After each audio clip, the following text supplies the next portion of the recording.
Bonjour, nous sommes en direct de Moscou, en tout cas en ce qui me concerne.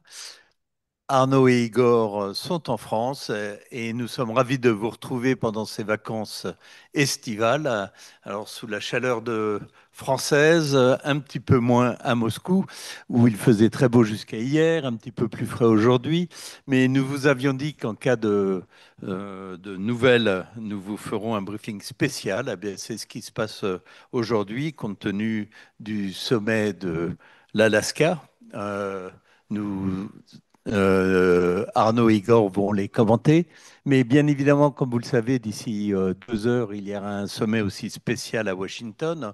Donc nous ferons probablement un autre briefing spécial, probablement jeudi, mais nous vous préviendrons très rapidement dès demain la date et l'heure de ce briefing.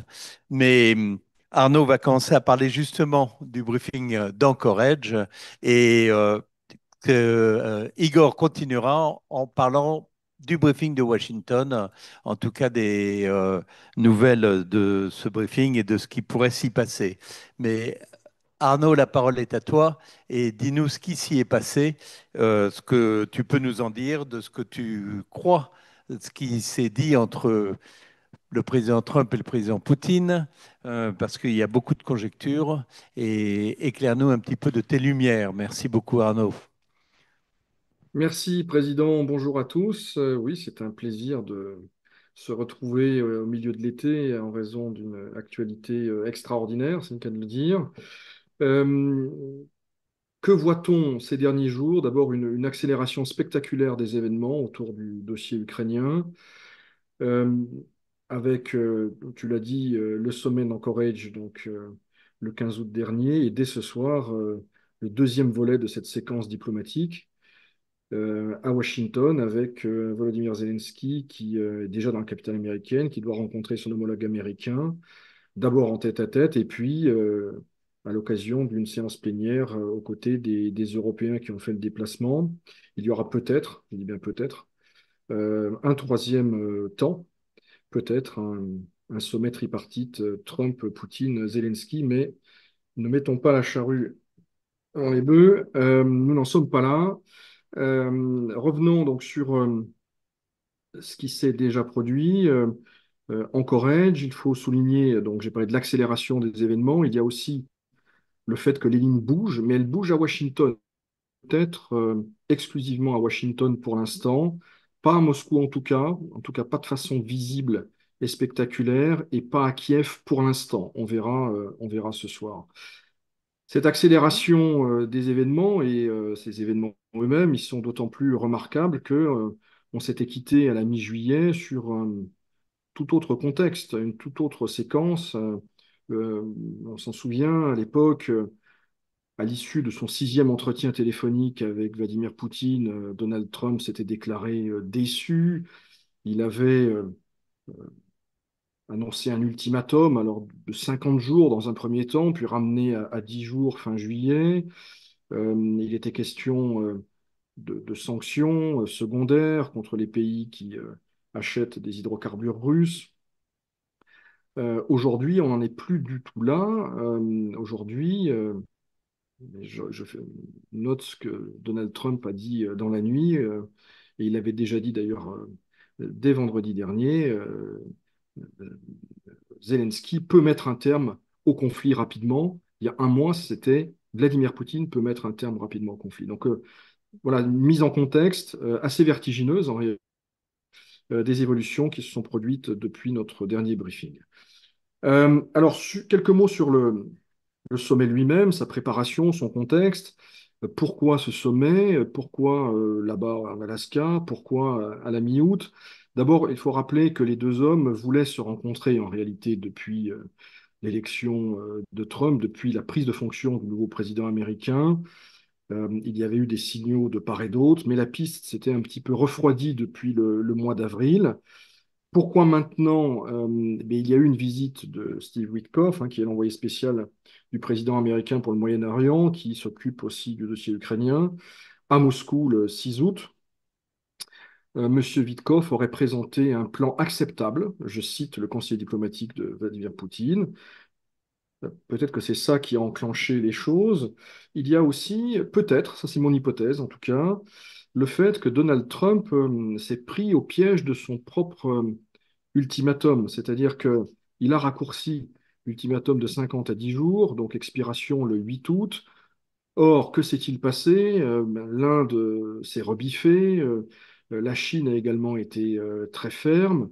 En d'autres termes, l'ultimatum, il a fait pchit bien avant le 8 août.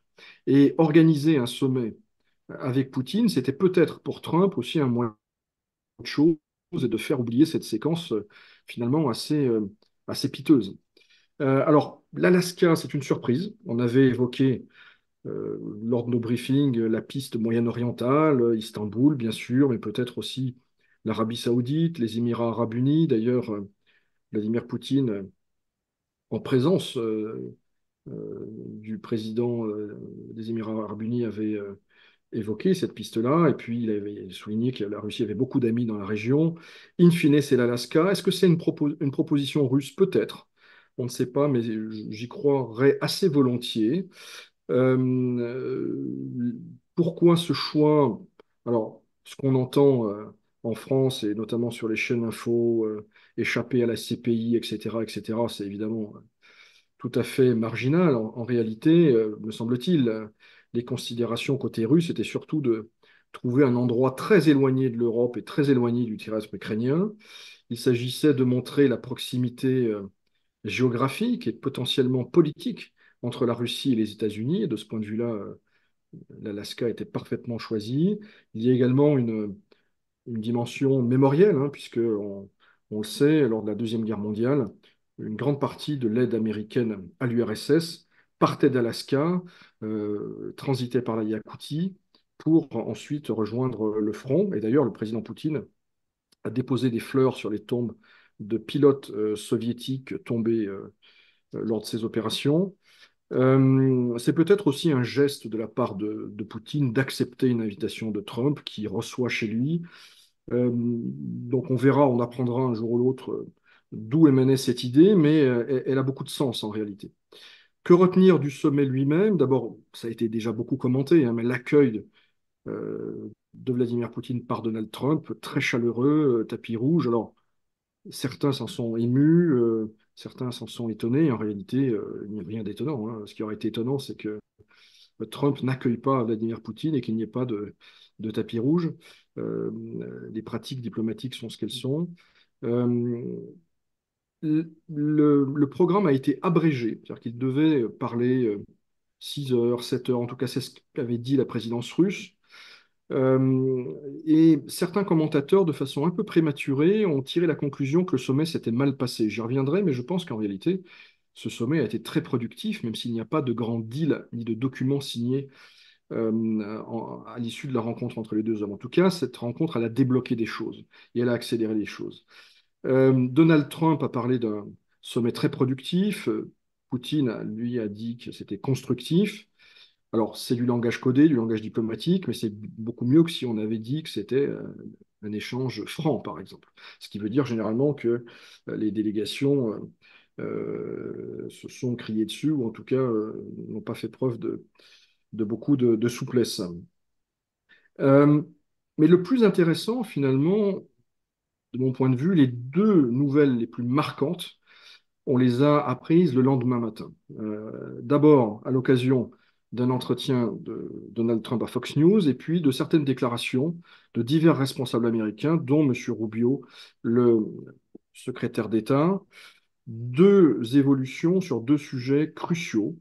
D'abord, il y a l'acceptation de fait par les États-Unis de l'approche russe, de la séquence voulue par la Russie, à savoir non pas un cessez-le-feu avant négociation, mais une négociation en vue d'un accord définitif, mais sans cessation préalable des hostilités.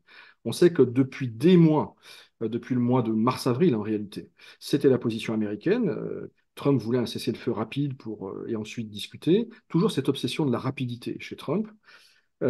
C'était évidemment la position ukrainienne pour des raisons que l'on comprend, hein. L'Ukraine est en difficulté sur le terrain et tout cessez-le-feu, quelle que soit son issue politique, est un répit. Et de façon tout aussi systématique, la Russie s'y est opposée en affirmant à maintes reprises que l'important, c'était d'éradiquer les causes du conflit et non pas d'instaurer un cessez-le-feu. Donc, samedi matin, on apprend que les États-Unis se sont rangés à cette position, ce qui est un changement fondamental.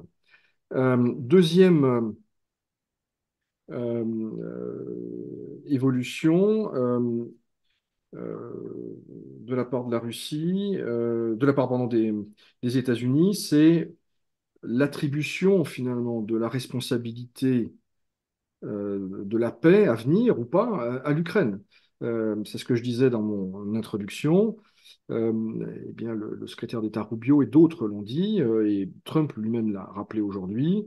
Maintenant, la balle est dans le camp de l'Ukraine.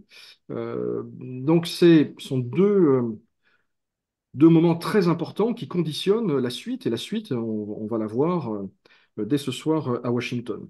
Alors, ces deux évolutions, elles ont été très vivement ressenties à Kiev, également dans les capitales européennes. On parle d'une certaine panique, en tout cas, c'est ce qui ressort de certains articles du Financial Times ou d'autres.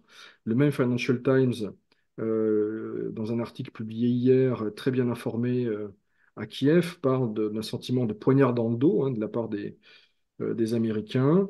Ce qui s'est passé à Anchorage et surtout les déclarations de l'administration américaine consécutives au sommet ont sans doute motivé la convocation d'une réunion d'urgence entre Européens hier et cette ambassade européenne qui finalement accompagne Vladimir Zelensky aux États-Unis. Donc il faut en être conscient.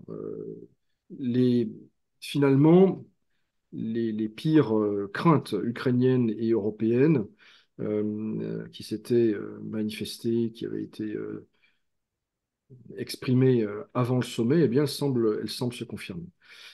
Sur le contenu lui-même, on n'a pas grand-chose parce que je rappelle qu'il n'y a pas de déclaration finale à l'issue du sommet Trump-Poutine. Il n'y a pas, la conférence de presse a été très rapide, très sommaire. Elle avait été promise, donc elle a eu lieu, mais l'essentiel n'a pas été dit à ce moment-là, probablement parce que Russes et Américains sont convenus de ne pas dévoiler les détails, tout simplement parce que la diplomatie, ça se fait en coulisses, avec une certaine confidentialité et non pas sur la place publique, ce que l'on tend parfois à oublier en Europe. Euh, si on regarde les fuites, enfin les informations qui ont fuité dans Axios via l'agence Reuters, que voit-on? On voit d'abord que deux sujets se dégagent, celui des territoires et celui des garanties de sécurité. Sur les territoires, il se dit, encore une fois, on ne peut pas le formuler autrement, parce qu'on n'a pas de déclaration officielle ni de document. Il se dit que Vladimir Poutine aurait proposé le gel du front dans les régions de Zaporizhia et de Kherson contre la cession par l'Ukraine de la partie de la région de Donetsk qu'elle contrôle encore, c'est-à-dire pour l'essentiel la conurbation Kramatorsk-Slaviansk. Et que la Russie serait prête, dans ce cadre-là, à rétrocéder les territoires qu'elle contrôle dans les régions de Kharkiv et de Soumy. Je n'ai rien vu passer sur la région de Mykolaïev. Ça peut paraître secondaire, mais Igor pourrait en parler de façon plus précise que moi.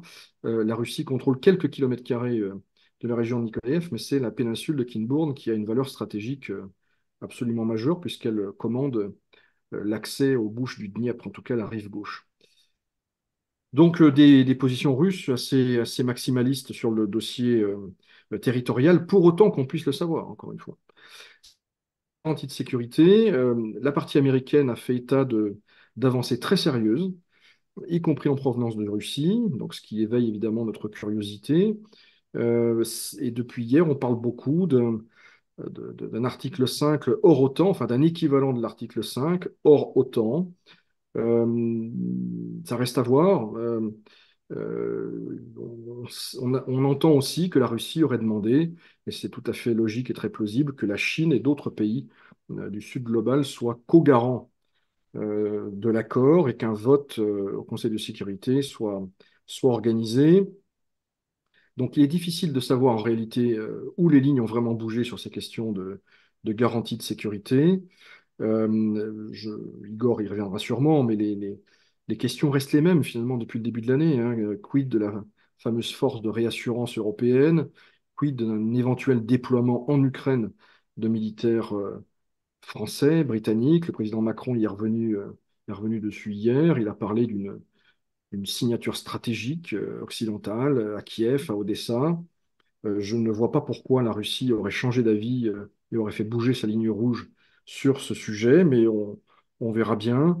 Et puis, il y a toute la question de la démilitarisation, ou plutôt de l'encadrement du potentiel offensif de l'armée ukrainienne. Ça, c'est très sûrement une revendication majeure des Russes.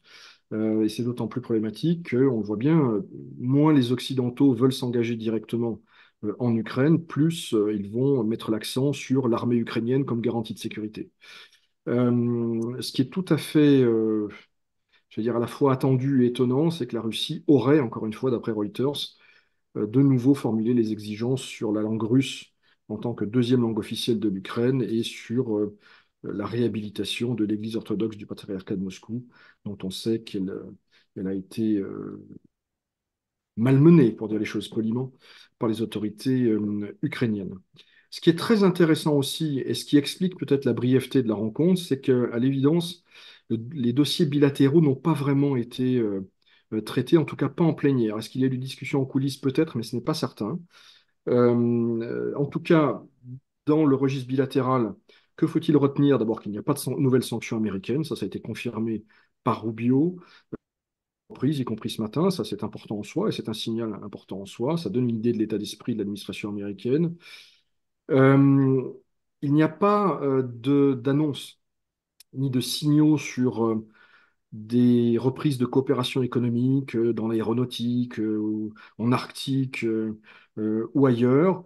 Il est important de noter que l'administration Trump, dont beaucoup disent qu'elle est très avide, elle est très business, et c'est très probable en réalité, eh bien, elle n'a pas franchi cette ligne rouge. Elle se refuse pour l'instant, on verra si à négocier avec les Russes, à parler d'autre chose de l'Ukraine que l'Ukraine avec les Russes tant que l'affaire ukrainienne n'est pas réglée. En revanche, les Russes, hein, en autorisant théoriquement le retour d'ExxonMobil dans le projet Sakhalin 1, ce qui n'est pas rien. Mais pour l'instant, ça semble figé.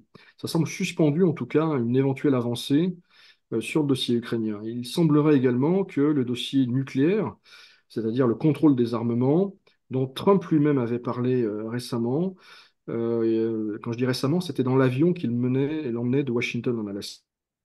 Eh bien, il semblerait que là aussi, euh, de discussions formelles entre Trump et Poutine à ce sujet, mais tout ça reste sur la table finalement. Ce sont des sujets en suspens dont on sait qu'ils intéressent à la fois les Russes et les Américains. Pour l'instant, l'administration américaine s'interdit officiellement d'en parler. On verra si ce verrou saute ou pas.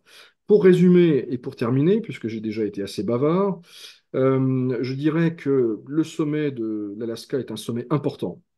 Je l'affirme, je le maintiens, d'autant plus que j'ai lu à droite et à gauche que c'était un sommet inutile, qui avait fait pchit, pas du tout. Ce n'est pas en tout cas ma lecture. Je pense que ce sommet s'inscrit dans la lignée des grands sommets soviéto-américains et russo-américains. Ce n'est pas un petit sommet anecdotique. Trump et Poutine ont voulu évidemment montrer leur volonté de rapprochement, afficher également un relatif optimisme, c'est important. Il n'y a pas de deal, ça aussi c'est important, mais en réalité personne ne l'attendait, hein. Il s'agissait de faire bouger les choses, elles ont bougé. Il y a plutôt, de mon point de vue, un affermissement des positions russes et, je le répète, et je terminerai là-dessus, une volonté d'accélération de Donald Trump, une volonté d'accélération de Donald Trump qui, au fond, peut aller dans le sens de ce que veut Vladimir Poutine si cela doit se traduire par j'allais dire, le fait que les États-Unis tordent un petit peu le bras des Ukrainiens et des Américains. Avant de passer la parole à Igor, d'abord de rendre la parole au président et de passer la parole à Igor, je vais faire un peu de pub pour l'Observatoire et puis pour moi-même aussi, dire que votre serviteur a rédigé une chronique pour la RTBF sur le sommet d'Alaska avant, mais je crois que ça reste d'actualité. Il y a également une interview dans Sud-Ouest publiée hier. Et puis, l'Observatoire, vous le savez, s'intéresse de longue date à la région arctique, en tout cas à l'Arctique russe. Je rappelle que nous avons publié un carnet de l'Observatoire rédigé par deux éminents spécialistes, Jean Radveni et Marlène Laruelle. Il a été publié il y a quelques mois, il reste d'une totale actualité. Et par ailleurs, et ça concerne plutôt nos membres et nos lecteurs russophones, l'Observatoire, tous les mois, produit une revue de presse sur l'Arctique russe en russe, qui est très détaillée sur les volets économiques, stratégiques, mais également scientifiques, par exemple. Donc, nous sommes à l'affût de toutes informations importantes et pertinentes. Tout d'abord pour la communauté d'affaires française et franco-russe, et au-delà, Et information qu'on trouve sur le site de l'Observatoire, Arnaud. absolument, et sur nos réseaux sociaux. Voilà, donc allez sur le site de l'Observatoire, vous pouvez y aller à partir du site de la CCIFR.ru ou directement sur, je ne sais plus quel est le site de l'Observatoire, Arnaud, mais tu vas nous le rappeler. opsfr.ru. Voilà. Mais merci beaucoup Arnaud pour ton analyse qui était très complète et très intéressante. Igor, j'espère que tu vas nous faire une analyse aussi intéressante. Donc, les Européens peuvent-ils faire changer d'avis le président Trump, Igor? La parole est à toi. Merci Président. Bonjour à tous. Effectivement, c'est la mission, j'allais dire, quasi impossible que c'est attribué, enfin que se sont attribués les responsables européens qui s'envolent en ce moment ou sont peut-être déjà arrivés à Washington. Ça va être un petit peu la quadrature du cercle pour eux, puisqu'il y a plusieurs enjeux pour l'Union européenne. Je vais commencer par l'Union européenne. Il y a trois acteurs ce soir hein, autour de la table, l'Union européenne, les États-Unis et l'Ukraine. La Russie, pour l'instant, va être spectatrice et regarder ce qui va se passer à la fin de cette séquence. Et l'OTAN est, comment dirais-je, suspendue aux décisions politiques qui seront prises par les trois acteurs, ou qui seront pas prises par les trois acteurs ce soir qui sont donc concernés. Donc, pour l'Union européenne, je vois plusieurs enjeux. Tout d'abord, de revenir dans le jeu, ne plus être spectatrice, mais devenir acteur du processus qui, jusqu'à présent, est entre les mains des Russes et des Américains. L'idée, c'est de parvenir à, si la formule proposée n'est pas jugée acceptable ou, comment dirais-je, conforme aux attentes des Européens, ce qui sera vraisemblablement le cas, l'idée, c'est de pouvoir faire bouger les lignes, entre guillemets, enfin, en gros, dire non à Trump sans que celui-ci claque la porte et décide de s'en laver les mains et explique aux Ukrainiens, aux Européens que maintenant ils doivent se débrouiller directement avec les Russes. Hein, l'idée, c'est garder Trump à bord tout en essayant de le faire de nouveau bouger sur les modalités de cette formule qui, comme Arnaud l'a dit, sur laquelle on ne connaît pas grand-chose hein, pour l'instant, puisque la confidentialité a été gardée. On doit s'en remettre à des fuites pour pouvoir réfléchir sur ce contenu. Donc, être en mesure de pouvoir dire non sans que Trump claque la porte ou pique une nouvelle colère ou que sais-je, ce qui est pas évident. Essayer, le cas échéant, de lui faire comprendre qu'il s'est fait retourner par Vladimir Poutine, qu'un meilleur deal est possible et qu'il risque de se faire avoir. Enfin, on peut imaginer tous les, comment dirais-je, toutes les moyens possibles de lui faire prendre conscience de cela, mais ne pas le faire quitter le navire parce que les Européens ont besoin de l'aide américaine, ils ont besoin de l'assistance militaire, de l'assistance économique. Les Ukrainiens ont besoin du renseignement en temps réel pour pouvoir continuer de tenir sur la ligne de front. Donc je dirais que le programme minimum pour les Européens, c'est parvenir à dire non à ce qui va être proposé ce soir et gagner du temps. C'est-à-dire dire non, mais on va peut-être trouver quelque chose d'autre et gagner encore quelques semaines, voire quelques mois espérer un nouveau revirement de Trump, un nouveau biais d'humeur de Trump contre Vladimir Poutine, peut-être de nouvelles sanctions. Ça, ce sont des points qu'on va retrouver aussi côté ukrainien, parce que pour les Ukrainiens, l'enjeu, c'est pas se faire imposer pour Volodymyr Zelensky. Alors déjà, pour Volodymyr Zelensky, il y a un enjeu personnel, c'est éviter un bis repetita du clash du 28 février, avec le président américain dont tout le monde se souvient très bien. Il y a ensuite, évidemment, dans le séquençage, alors, on l'a dit en introduction, le fait qu'il va se retrouver d'abord en tête-à-tête avec les responsables américains, y compris M. Vance, dont on sait qu'il ne l'apprécie pas trop, et ne pas se faire forcer la main, ne pas se faire imposer une solution dont il ne veut pas, donc être en mesure de résister si jamais ce n'est pas acceptable pour lui, et de faire des contre-propositions avec le soutien des Européens qui arriveront ensuite, une heure plus tard ou une heure et demie plus tard, peu importe, dans une autre séquence donc de cette réunion de ce soir qui se tient à Washington. Et pour les Américains, pour Donald Trump, alors évidemment, il y a l'enjeu de sortir de la posture de contrepartie de la Russie pour s'ériger en juge de paix, c'est-à-dire s'ériger un peu au-dessus de la mêlée, dire voilà, j'ai discuté en face à face avec Vladimir Poutine, donc c'était le discours, le dialogue entre les deux grands, hein, comme l'a rappelé Arnaud, hein, qui faisait écho à l'histoire pendant il y a la guerre froide. Maintenant, je viens avec une proposition que vous devez accepter, mais je suis plus la contrepartie de Vladimir Poutine, je suis le juge de paix. Je suis celui qui va permettre de mettre fin à cette guerre et avec en but final pour lui d'obtenir ce prix Nobel de la paix qu'il désire ardemment. Pour lui, il y a un enjeu, c'est aussi le risque réputationnel. Parce que si là encore, il a le sentiment qu'on essaye de la lui faire à l'envers, entre guillemets, c'est-à-dire de lui faire comprendre qu'il s'est fait avoir, et qu'il, enfin, en tout cas, lui il pourrait l'interpréter comme ça, il peut une fois de plus changer d'humeur et en se disant bah, finalement que sa réputation est en jeu, qu'il va passer pour quelqu'un de pas crédible, etc., etc. Donc il y a ça aussi à conserver à l'esprit. Et pour ce soir. Alors sur les enjeux, alors Arnaud l'a dit, il y a deux grandes questions qui sont ressorties d'Anchorage et qui sont à mon avis incontournables dans ce qui va être discuté ce soir. C'est d'un côté les aspects territoriaux et de l'autre les garanties de sécurité. On a compris que l'aspect statut de l'Ukraine a été de facto entériné, puisque Trump a encore répété ce matin ou cette nuit, dans un de ses tweets, que l'Ukraine ne rentrera pas dans l'OTAN, histoire de remettre les pendules à l'heure, mais finalement il a redit ce que tout le monde savait, ce qui avait d'ailleurs été murmuré par Biden à l'époque, en tout cas clairement pas formulé dans les mêmes termes, de manière aussi abrupte. Là, il a dit très clairement, pas d'Ukraine dans l'OTAN. Et donc, ça renvoie à la question des garanties de sécurité. Et ça, c'est un vrai sujet, un vrai problème qui s'est déjà posé tout au long du printemps quand on a vu monter en puissance enfin revenir plutôt, ce qu'on appelle la force de réassurance, les garanties de sécurité. On parle en fait un petit peu de la même chose avec les problèmes que j'avais présentés pendant les briefings du printemps, à savoir qu'il y a un vrai sujet concernant la voilure de cette force, son mandat, et qui va y participer. Il y a des pays européens, alors les Américains ont clairement fait savoir qu'ils n'en seraient pas, qu'ils ne participeraient pas, qu'ils n'enverront pas de soldats en Ukraine, mais ça aussi Biden l'avait dit dès le départ, dès le début du conflit. Les Allemands ont fait savoir qu'ils n'enverraient personne. Les Polonais qui sont à côté, qui disposent d'une armée quand même massive, ont dit qu'ils n'enverraient personne non plus.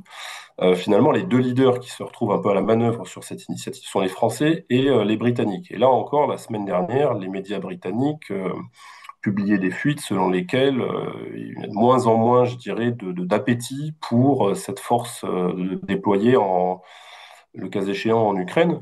Surtout que son déploiement sera évidemment conditionné par l'établissement d'un cessez-le-feu, a priori total et inconditionnel et pas sélectif.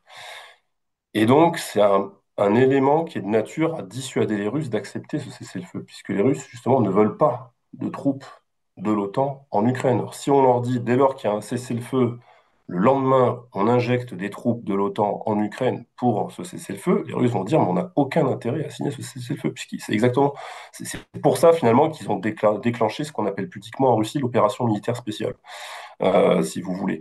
Donc ça, c'est un vrai problème. Donc l'enjeu, c'est cette injection de troupes franco-britannico, il y aura des Baltes, etc., pour garantir un cessez-le-feu qui, par définition, sera extrêmement fragile et qui vont donc se retrouver, le cas échéant, à exposer à des violations très régulières, certainement, hein, de ce cessez-le-feu, avec tout donc le contexte qu'on peut imaginer pour des dérapages. Donc ça, c'est un vrai problème. Il y a la question donc, de la voilure, je l'avais expliqué, j'avais déjà dit que, je le redis parce que je trouve que l'exemple est très très parlant. Pour le Kosovo, la KFOR qui disposait d'un mandat avait une voilure de 45 000 à 50 000 soldats pour l'équivalent de deux départements français. Là, on aura énormément de mal à réunir 30 000 soldats pour un territoire qui est grand comme les deux tiers de l'Ukraine ou la moitié de l'Ukraine, même si vous voulez, ce qui est énormissime. Donc, il y a un problème de crédibilité qui vient s'ajouter au fait que les Russes ne prennent pas au sérieux les Européens sur ces questions de garantie de sécurité, surtout dès lors que les Américains n'y sont pas. Et pour l'instant, les Américains ne veulent pas y aller. Donc là, il y a un problème, un enjeu tout simplement de crédibilité. Je ne parle même pas du soutien des opinions publiques des différents pays qui pourraient prendre part à cette force de réassurance, ou appelons-la comme on veut.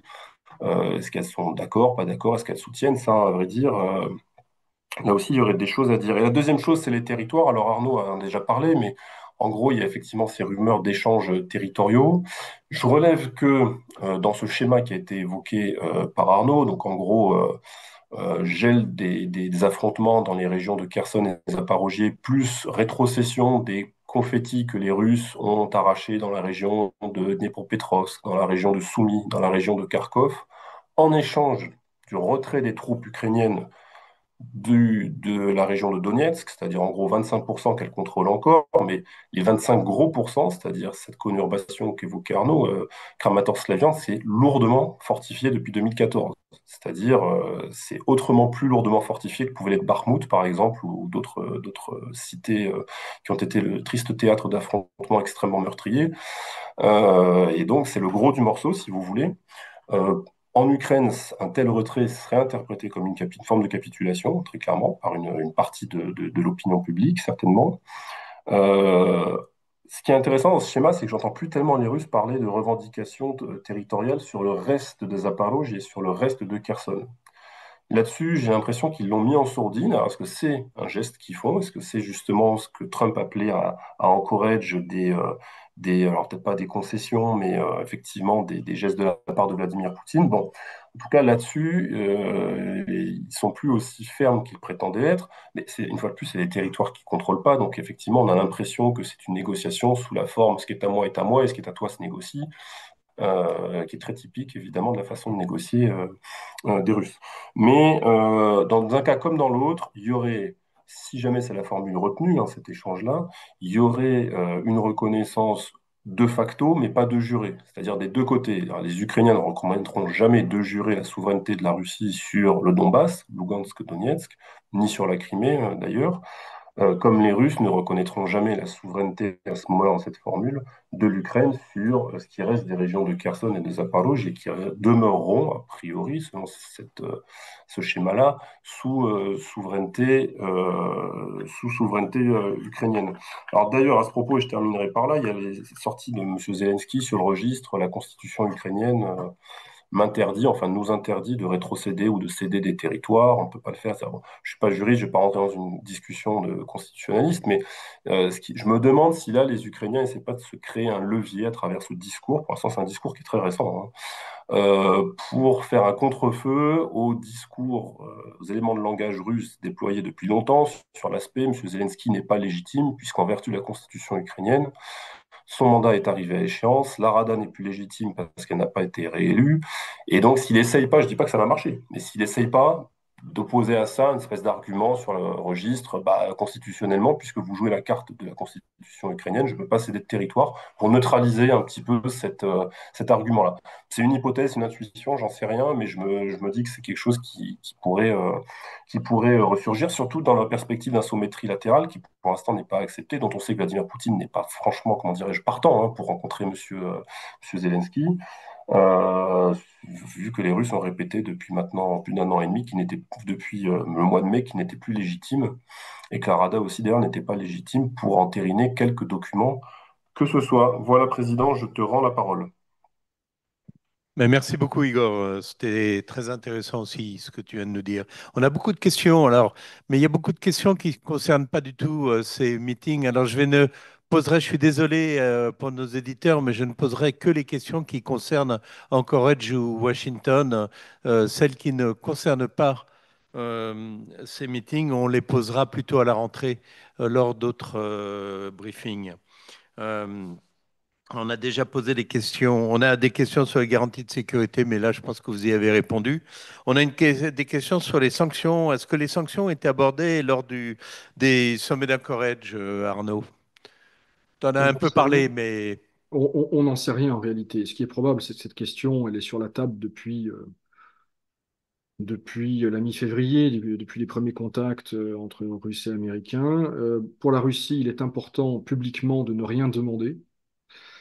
Mais il est évident que c'est une carotte pour les Américains, que ça fait partie voilà, des facteurs incitatifs. Mais comme je le disais, tout ça est conditionné à un accord de paix. Ou alors la question, c'est s'il n'y a pas d'accord de paix, mais imaginons que Trump s'emballe ce soir, s'emporte, accuse les Ukrainiens et les Européens de saboter ses efforts, que ferait-il de façon générale avec la Russie et sur le dossier des sanctions en particulier? C'est à voir. Pour l'instant, on est dans l'hypothèse, mais il est clair qu'il n'y a aucun scénario de règlement politique sans levée partielle mais importante de sanctions.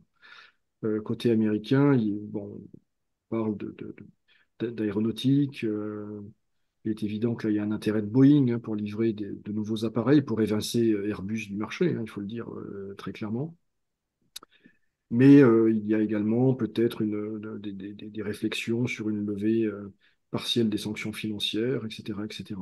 Donc, ma conviction, c'est qu'à ce stade, Trump et Poutine n'ont pas parlé de ça, que les Russes, que Witkoff et Dmitriev voudraient sans doute en parler, en ont peut-être parlé entre eux, à titre exploratoire, mais que tout ça reste encore conditionné au dossier ukrainien.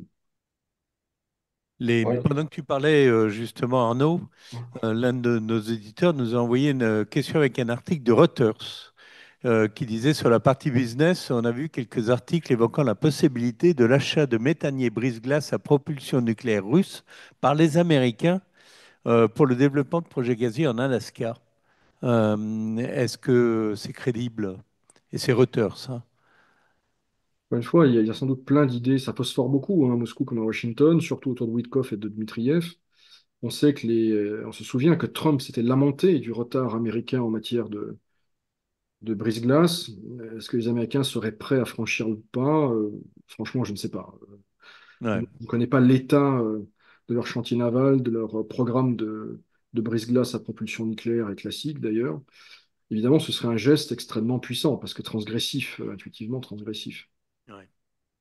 Si tu Euh, permets, Emmanuel, peut-être pour compléter ce qu'a expliqué Arnaud, comme il a essayé le langage des ultimatums, de la menace, Vladimir Poutine fera moins le malin, etc., et que ça n'a pas fonctionné, et qu'effectivement il a dû quelque part trouver une astuce pour pas perdre la face, bah, il va essayer l'autre côté, c'est-à-dire bah, le langage plutôt des promesses et faire miroiter aux Russes les perspectives de coopération pour les inciter à jouer le jeu de cette séquence jusqu'au bout et à essayer de parvenir à un accord.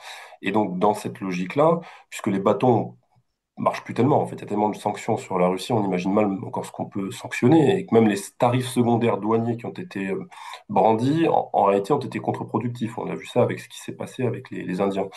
Eh bien, c'est faire miroiter une levée par séquence, hein, par écluse, des sanctions au fur et à mesure, par exemple, qu'une feuille de route pour un cessez-le-feu avec je ne sais quoi, des échanges de territoire serait remplie. Des sanctions américaines qui pourraient être levées de manière à inciter les Russes à jouer le jeu, à respecter le cessez-le-feu. La question, c'est quid des sanctions européennes? Est-ce que les Européens vont jouer le jeu? Et est-ce que les sanctions peuvent aussi être levées selon le même modèle, ce qui veut dire qu'ils sont associés à un niveau ou à un autre à cette hypothétique feuille de route, ou pas? En tout cas, ça fait partie des quelques rares moyens qui peuvent exister pour essayer de consolider ce cessez-le-feu, à défaut de la présence d'une force de réassurance ou de je ne sais quoi de pays de l'OTAN dont les Russes, je le répète, ne veulent pas. Il n'y a pas beaucoup de moyens, mais il y a celui-ci et la présence, pourquoi pas, alors là, d'observateurs ou d'une force d'interposition, mais qui serait, comme on l'a suggéré Arnaud tout à l'heure, des pays du Sud, des Chinois, des Brésiliens, des je ne sais quoi, que là, les Russes accepteraient, à mon avis, évidemment, plus facilement que des forces de l'OTAN, mais est-ce que les Ukrainiens les accepteront? Est-ce que les Européens diront OK? Ça, on n'en sait rien. Ce qu'il faut dire, c'est que pour l'instant, les Européens, en tout cas, si l'on On écoute Madame von der Leyen s'engage plutôt sur une autre voie, hein. On évoque un 19e paquet, il s'agit de maintenir la pression. Côté européen, en tout cas, l'hypothèse d'une levée des sanctions n'est pas envisagée. Il faudra voir s'il y a un découplage, le cas échéant, entre États-Unis et Europe. Il faut rappeler aussi, enfin, imaginons, encore une fois, on est dans des scénarios, imaginons que les Américains se désintéressent finalement du dossier ukrainien et s'engagent dans un dialogue bilatéral, y compris économique, avec les Russes et lèvent une partie des sanctions. Imaginons ça. Je ne crois pas un instant qu'il y aura l'unanimité des 27 pour proroger, parce que je rappelle qu'il faut proroger à l'unanimité tous les 6 mois, côté européen. Je pense qu'il y aurait, le cas échéant, un appel d'air. On n'en est pas là, mais c'est quelque chose qu'il faut sans doute intégrer dans la réflexion. Je pense que c'est quelque chose qui inquiète beaucoup en réalité les fonctionnaires de la Commission européenne. On nous demande justement, on a parlé lever d'une partie des sanctions, lesquelles intéressent en priorité les Russes. Il y en a beaucoup qui intéresseraient les Russes, mais pour l'instant, on va attendre. Les Mais liaisons le, aériennes, ça revient d'emblée. Euh, lesquelles, pardon?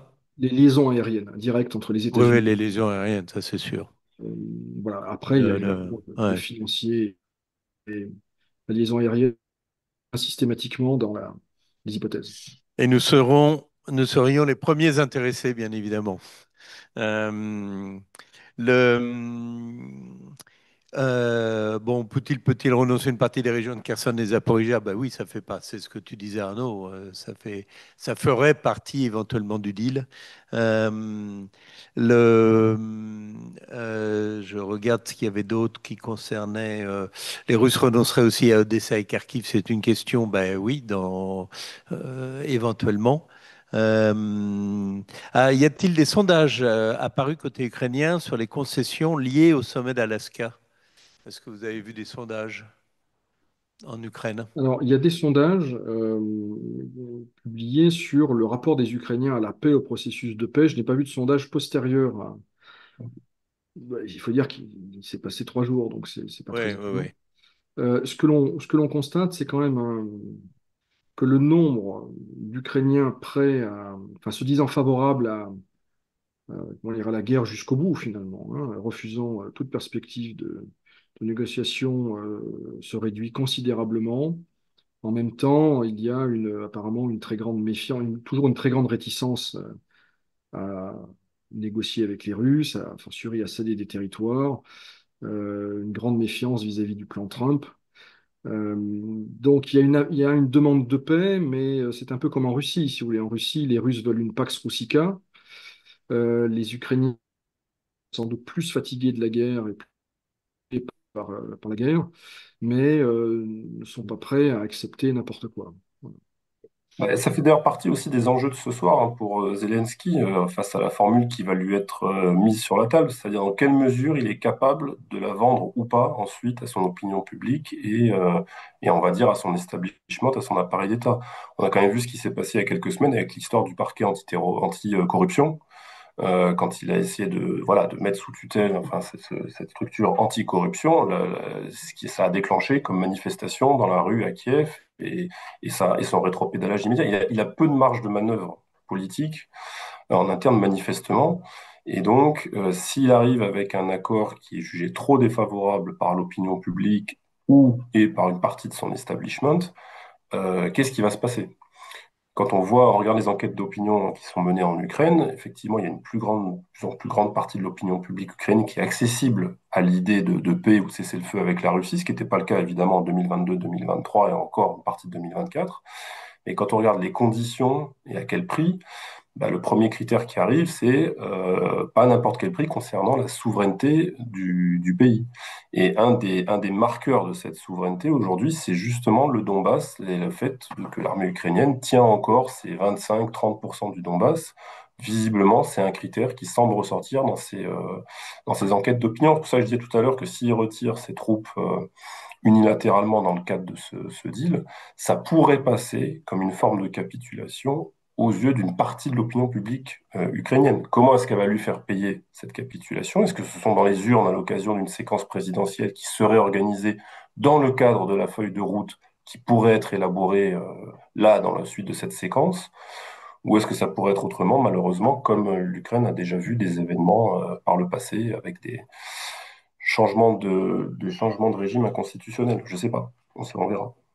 Il me semble, mais on l'avait vu lors des accords de Minsk et surtout des années d'application, l'Ukraine ne peut pas faire de compromis en réalité, fondamentalement.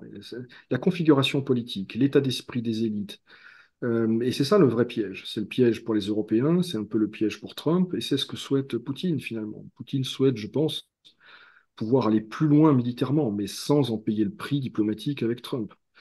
Mais la capacité ukrainienne à faire des compromis, je pense que c'est un point central.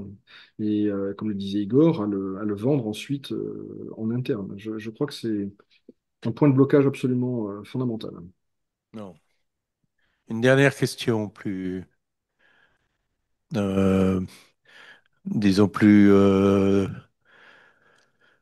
drôle, c'est que pensez-vous du t-shirt SSSR de Lavrov en Alaska? Hmm. Bon, c'est du trolling, hein, comme on dit en bon français. L'objectif, c'était de faire jaser, comme on dit. Alors, objectif rempli, hein, tout le monde en a parlé. Les journalistes, moi-même, j'ai été sollicité par des journalistes français pour commenter ça. J'ai évidemment décliné. On a vu que ça a rendu hystérique certains Ukrainiens. C'était probablement le but de la manœuvre. Est-ce que c'est très habile politiquement? J'ai quelques doutes. J'ai quelques doutes. Au-delà de l'aspect strictement légaliste, hein, je veux dire, M. Lavrov représente la Fédération de Russie. Alors, Rubio lui en a parlé directement et Poutine lui a dit on va vous en offrir un. Alors, par contre, Poutine a offert une moto à un habitant d'Alaska qui se plaignait de ne pas pouvoir acheter de pièces de rechange pour sa moto de fabrication russo-soviétique. Oh, ben, il a Bon, voilà. raison. Mais une mais dernière question qui est êtes-vous optimiste ou pessimiste quant aux chances proches de paix? Je sais que c'est une question impossible, hein, mais bah, moi, Igor répondait. je vais mouiller la chemise. Moi, merci Igor pour ton excellente analyse de la situation. non, Non non, non, mais mais ouais, ouais, ouais, je suis enfin, d'accord, je suis d'accord. Non, Donc on non, a envie mais d'y croire, on a envie d'y croire parce que voilà, parce que la paix en soi c'est formidable et ouais. que ça ouvrirait évidemment une autre ère pour tout le monde. Donc on a envie d'y croire et quand on réfléchit froidement, qu'on essaie de prendre de la distance, on se dit qu'il y a quand même beaucoup de facteurs qui rendent extrêmement compliqué les avancées ce soir. moi, je suis quand même plutôt pessimiste. C'est-à-dire, même si ce soir, admettons, malgré nos analyses et tout ce qu'on a dit, il y a quelque chose qui sort, quelque chose qui sort. Le chemin est tellement semé d'embûches. Et quand on regarde surtout tout ce qui s'est passé depuis 2014, ne serait-ce que dans les accords, la mise en œuvre des accords de Minsk, qui étaient ô combien enfin, moins compliqués à mettre en œuvre que ce qui va sortir là. On appellera ça les accords d'Anchorage ou je sais pas quoi, ou de Washington, enfin peu importe. Quand on voit, comme on dit en anglais, le track record dans cette région de violation de cessez-le-feu, de gens qui se renvoient la balle pour dire c'est pas moi qui ai violé, cessez-le-feu, etc. Moi, je suis quand même plutôt pessimiste parce que je veux dire, il y a beaucoup d'embûches, beaucoup de choses trappes, beaucoup de spoilers. Et donc d'acteurs qui n'ont pas forcément intérêt à ce que ça se règle comme ça, des gens qui seront frustrés parce que ça ne se réglera pas comme ils le souhaitent, qu'il y a plein de mauvaises et de bonnes raisons pour pas que ça fonctionne. Et pourtant, mon cher Igor, nous n'avons jamais été aussi proches de la paix. Voilà, espérons-le. Mais non, merci à tous les deux, merci pour vos analyses. On se retrouvera donc très très prochainement pour le commentaire du sommet de Washington, donc probablement jeudi, mais on le confirmera demain. On confirme l'horaire. Jeudi prochain, ce sera le bon président Gilles Chenesso qui sera de retour. Il est aujourd'hui dans l'avion. C'est pour ça qu'il n'a pas pu être là et que je l'ai remplacé avec joie, bien évidemment. Mais Gilles sera là avec grand plaisir. Bonne soirée à tous. La CCI France-Russie reste à vos côtés. Tenez bon et à très très bientôt. Au revoir.